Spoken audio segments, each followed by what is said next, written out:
To what class of starship did the classic-era Enterprise belong?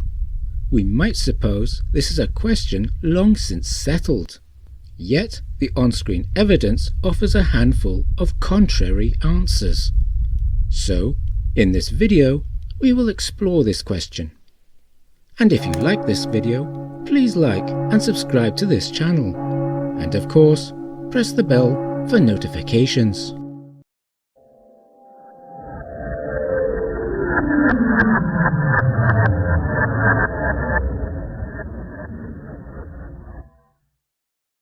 Before we begin, we must first define the boundaries of what, in this video, we will take as canon. Our canon is taken to be evidence either appearing on screen or in spoken dialogue during the original run of Star Trek. This consists of the original television series, broadcast from 1966 to 1968, and the first 6 motion pictures, released from 1979 to 1991. We might also broaden this to include Star Trek The Next Generation, for the continuity between the classic era and the Next Generation era is strong. Our canon does not, however, include books, the animated series, or any prequel series, all of which may be considered apocryphal rather than canon. This is especially true of those prequel series and films produced many decades after the classic run, and if you will allow me a digression, I will explain my reasoning by way of a literary example. Let us consider the Aubrey Maturin books of author Patrick O'Brian. There are 20 novels, plus an unfinished 21st. They represent the late author's vision to the best of his writing ability and circumstances. Imagine if the O'Brian estate were to allow another author to write a further book, set between HMS Surprise and the Mauritius Command. In this new book, Jack Aubrey goes to sea and gets 2 of his fingers blasted off, and Stephen Maturin discovers that he, Stephen, has a secret son he unknowingly fathered just before the turn of the century. The story and those incidents described would not be acceptable to readers. They would not be a legitimate part of Patrick O'Brian's original vision. They would, at best, be apocryphal.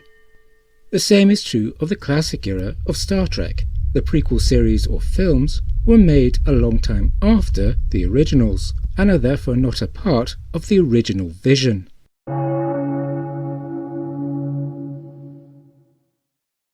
The dedication plaque on the bridge of the original Enterprise reads, USS Enterprise, Starship Class, San Francisco, California.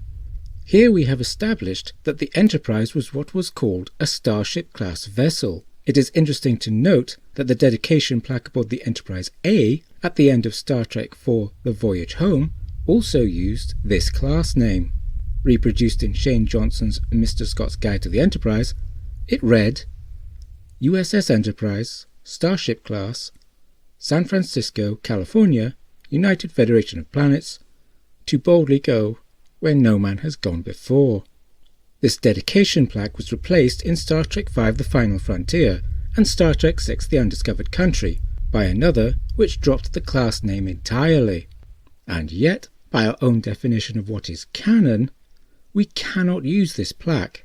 It was located in the alcove for the starboard bridge turbolift, but the camera focused on the port side turbolift, so the plaque was off screen.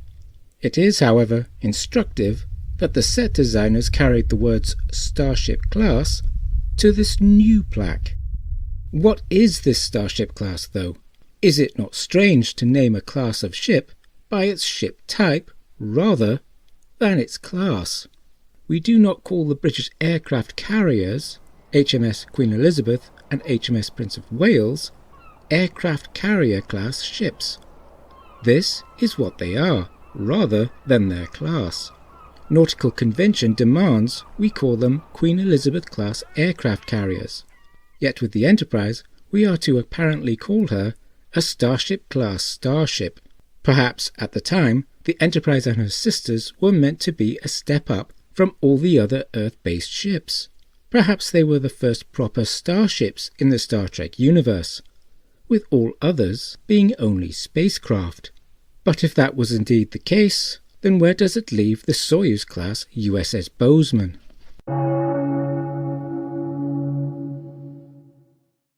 The simulator room in Star Trek II The Wrath of Khan threw another class name contender into the ring. It was labelled Mark IV Simulator Enterprise Class. What was this Enterprise class? Well, as the opening of the film portrayed the bridge of the refit Enterprise, as command track cadets faced the Kobayashi Maru training exercise, we can suppose the sign on the door referred to the Enterprise as an Enterprise-class starship. But did it? Is it not easier to suppose that the sign referred not to the starship the simulator room was portraying, but to the simulator room itself? There would undoubtedly be more than one simulator room at Starfleet Academy, and perhaps they were of a different design. A simulator room marked Mark IV Enterprise Class might simply be a fourth-generation Enterprise-type simulator, rather than a simulation of an Enterprise-class vessel. This does bring us to the question of whether the refit Enterprise, first seen in Star Trek The Motion Picture, constituted a new class. She was described as a totally new Enterprise, and there is an argument to be made that she and all those of her class which followed were Enterprise class. The simulator room signage, however, is not as helpful to that end as might be supposed.